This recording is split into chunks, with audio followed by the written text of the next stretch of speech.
Since 2017, when I first started TOC, my focus was on helping coaches, in particular to help coaches build culture, helping them to improve as leaders. And I was always about practical things they could do, not just theory.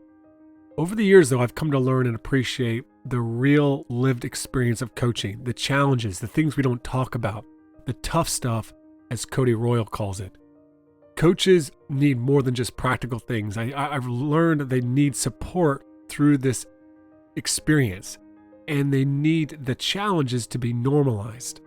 Our conversation last episode and in this episode does that. We talk with Cody Royle about the things people don't want to talk about in coaching, and it's why his book is so darn good and important for coaches to read, the tough stuff. And it's why I'm excited to share the second part of our conversation today with Cody.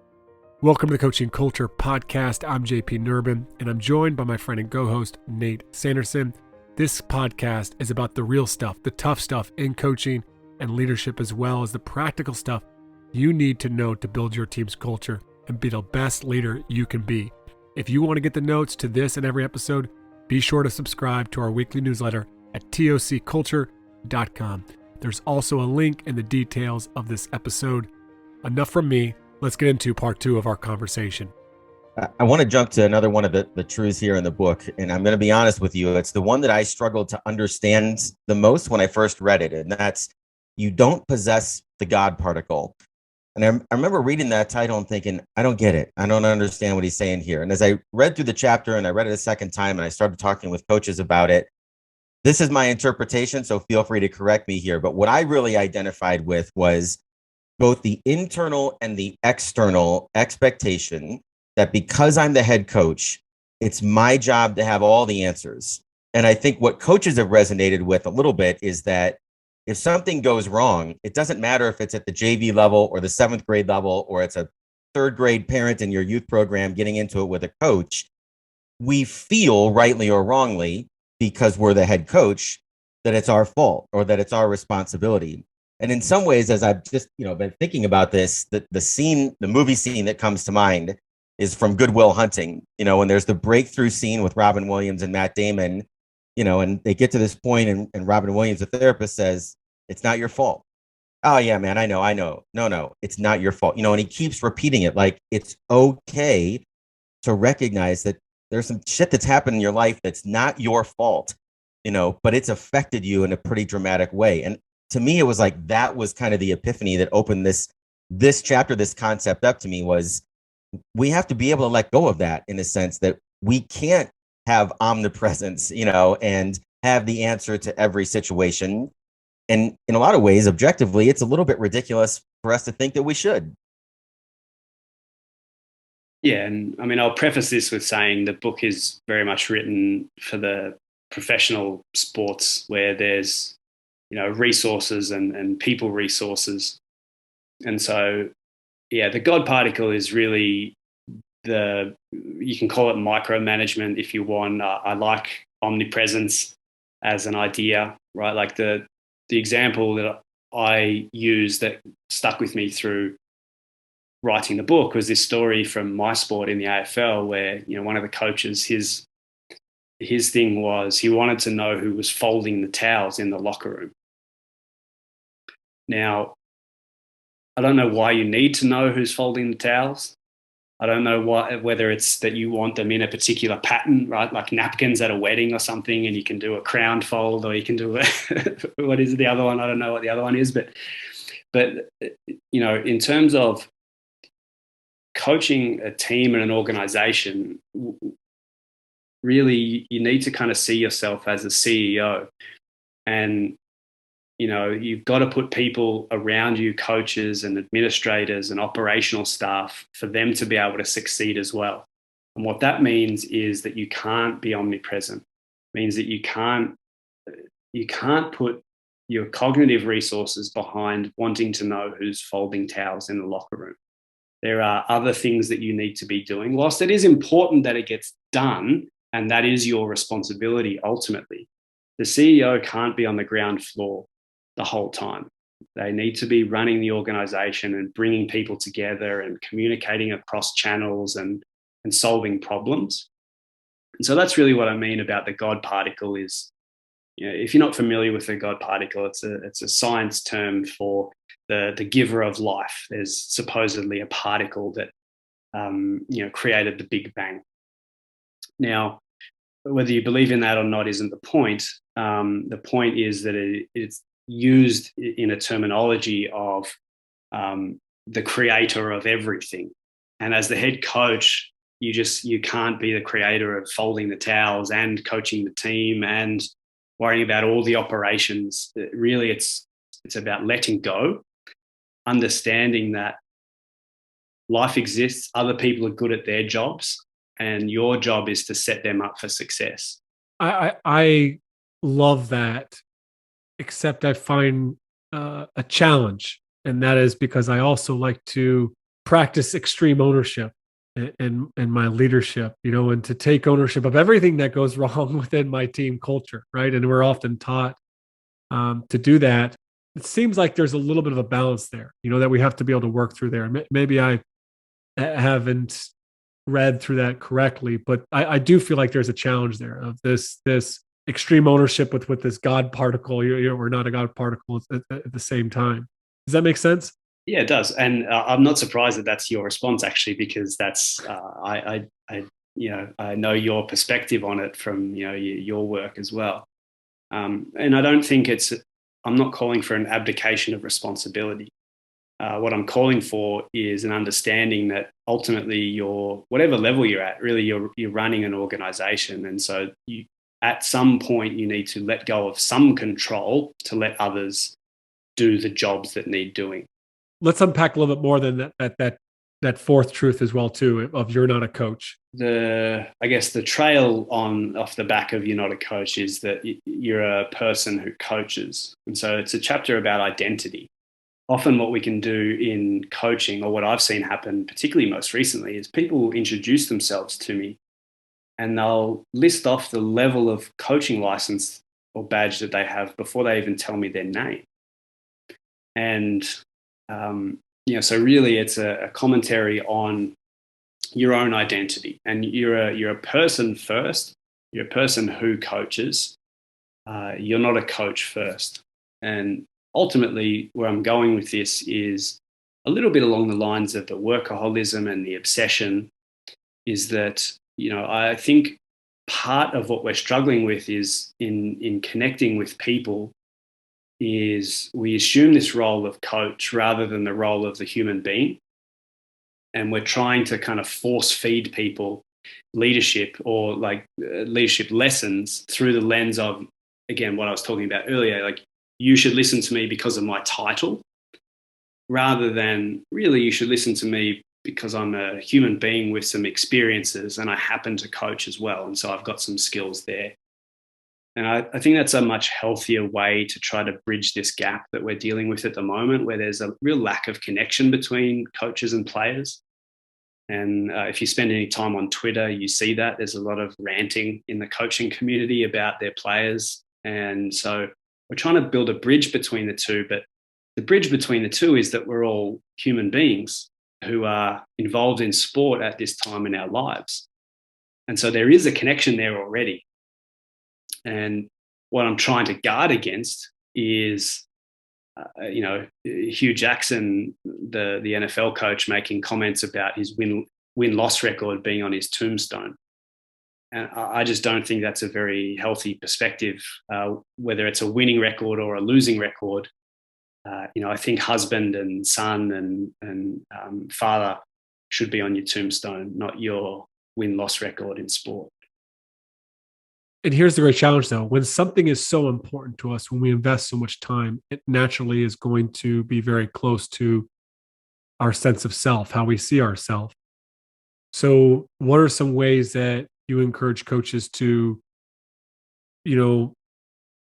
push away that coaching identity, so it's not completely, as you say, wrapped up, our identity is not completely wrapped up in coaching? One thing that I would share real quick is that I've started to do in the last 7-8 years was I stopped asking my players to call me coach. Not necessarily saying it's right or wrong and coaches need to do this, but for me, it was one way to really say, I would rather you call me JP, because I at some level I want us to connect on the human level. And it was one way to just initially kind of extend, maybe, I don't know if that's an olive branch or bridge the gap there. It was to just remove the title of coach altogether. I think it helped me maybe even more than them, in one way. But I was just kind of curious, maybe what are some other ways that you've seen coaches be able to kind of push away the coaching from the center of their identity? Yeah. And again, I'll caution here in that there's balance to all of this stuff and there's nuance to all of this stuff. And really what I'm asking for is a more healthy approach to it, because ultimately what we're driving towards is extreme burnout within the coaching community. And so identifying yourself as only a coach and that's about it is part of driving that obsessive burnout. And we're losing coaches at a rapid rate. And so there's a couple of things that I work with coaches towards. And one is just to make a list of all the different identities that you actually have. And what I mean is in a really granular way. So if you think about it, you're a different person to both your mother and your father. You're a different son to each one of those. And so those are actually two identities. When you're with your father, you're one person or one son. And with your mother, you have a different relationship. And if you kind of even go through that, all of a sudden you've got an A4 page of different identities that you are, different husbands, not different husbands, different sons, your different brother-sister relationships, work relationships, friends, all these different people, musician, you're all your different hobbies, you create different identities. And so that then helps you see that you aren't just one thing and that you have this kind of long list of things that are part of your life and you play these different roles within those. And again, it's just a small little exercise to go through to say, you can absolutely be a coach, but you've also got all these other things. So if this one isn't going particularly well, don't forget that it's only 1/128th of your actual identity. And again, it's just a small little thing that you can do to kind of say, okay, this one isn't going well, but all these other things I'm doing quite well at. I love that ability to be able to add perspective and really to see kind of the multiple dimensions of who we are, because so much of our emotion can get wrapped up in that siloed sort of approach to however my team performs, therefore I am, which obviously is not always healthy either. I want to jump down here. We've got two left here, and we're gonna get you out of here kind of briefly on these last two truths. I'm curious about this. The sixth one here is every word counts, and you kind of explore just different sort of avenues of communication that coaches are not always aware of, whether it's the verbal, the nonverbal, their own actions and behaviors. And I guess, JP and I have our own kind of personal pet peeves and rants when we walk in and watch, someone else's practice, of course, never my own, but about things we think, oh my gosh, we just shake our head. The coach doesn't realize in terms of how players are responding to the way that they're communicating or attempting to. When you go and watch another practice and you see practices at all levels in all different sports, what are some of those things that initially just really trip on your radar of lack of awareness in terms of how we're attempting to communicate as coaches to our players? Yeah. So what I do in this chapter is really look at, the kind of stereotypical ideas of communication or like how it's academically perceived, but then also add self-talk and behavior on top of that.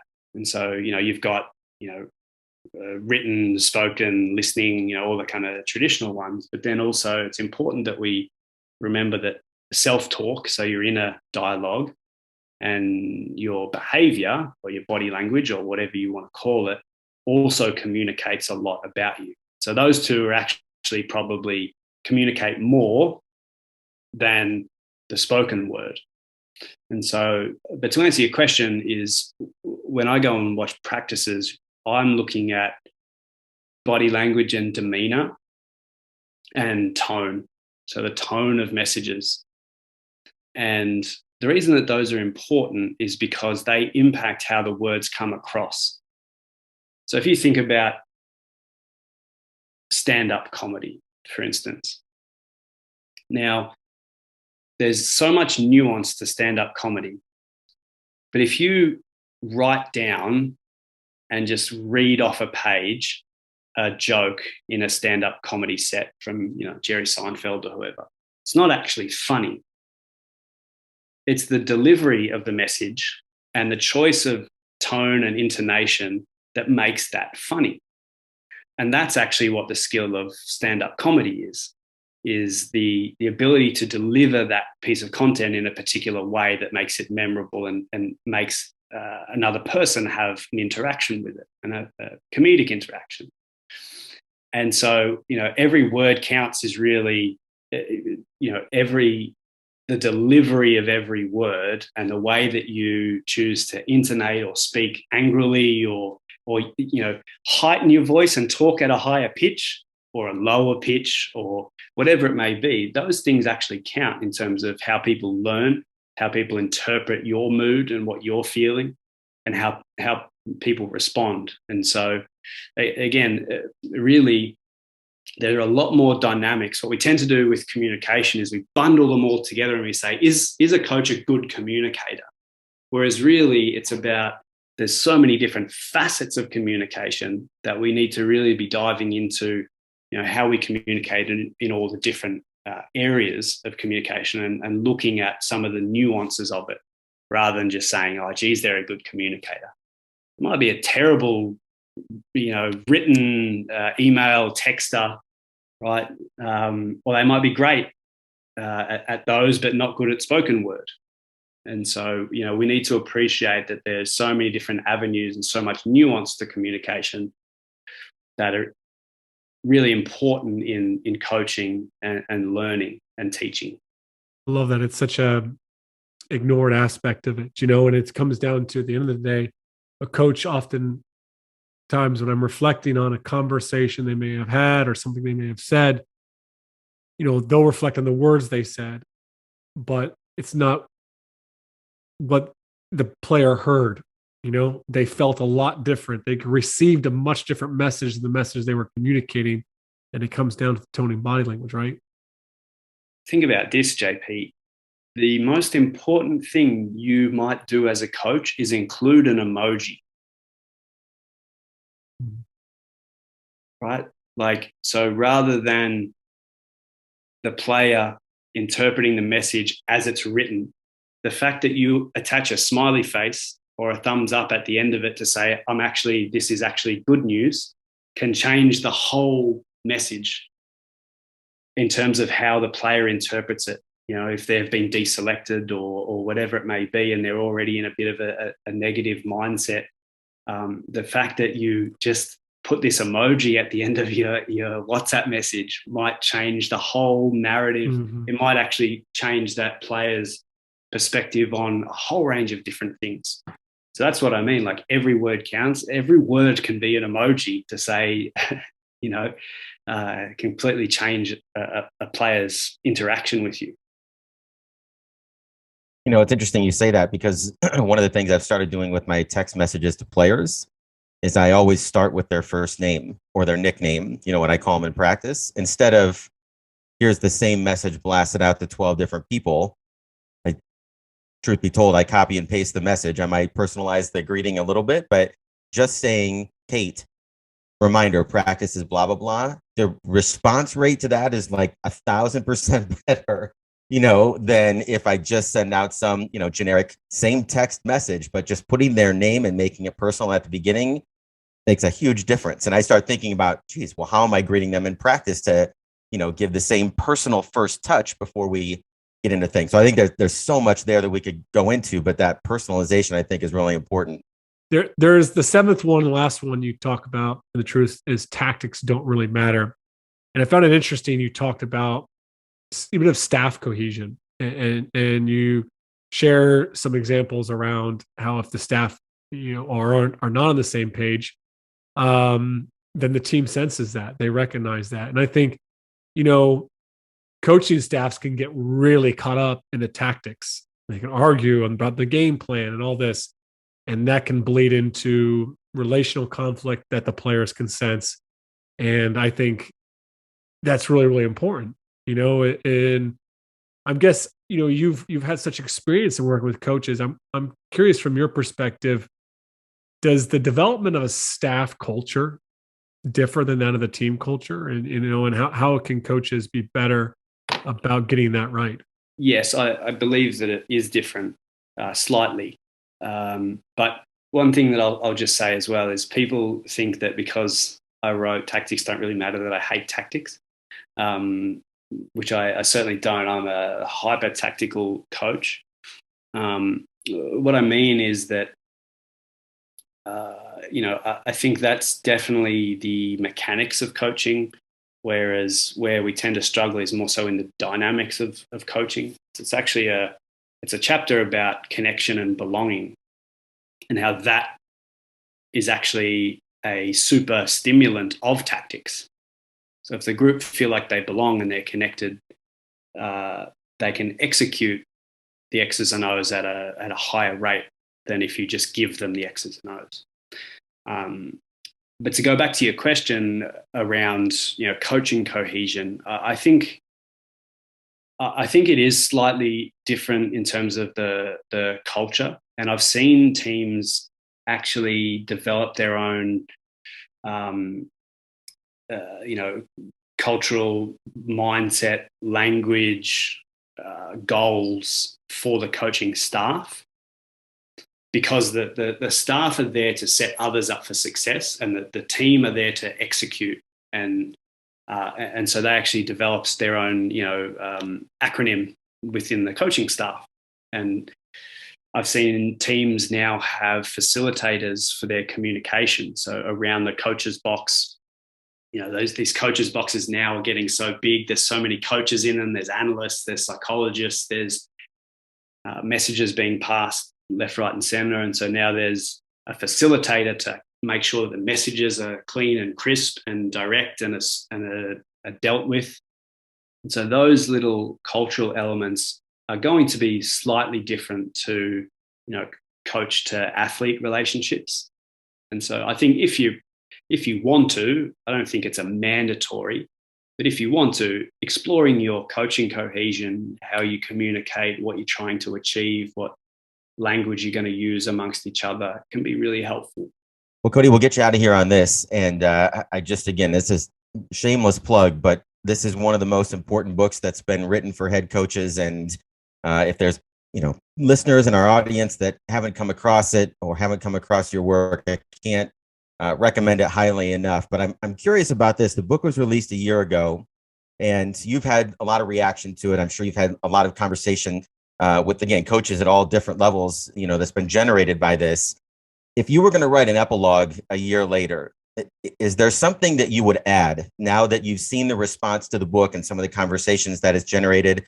Maybe another truth that didn't make it, or something that you'd want to clarify now that you see how the book is received? Something around believing in yourself. I kind of finished the book that way, but it could be its own truth. I think what I've experienced is even some of the most famous coaches in the world, that you see on television every day giving press conferences or on the news, they seem a little bit stuck. I think the size of the job and the size of the kind of outside expectations, and it seeps through, and it kind of detaches coaches a little bit from their coaching instincts. And when that happens, they start doubting themselves. And so, if I was writing an epilogue, it would probably be believe in yourself. And it's funny, as I've dug around in other coaches' books and listened to, I was listening to Monty Williams on your guys' show, and it's remarkable how many of the greats of what we do, when you ask them the question, what would you pass on to the next generation? Like, what would your one bit of advice be?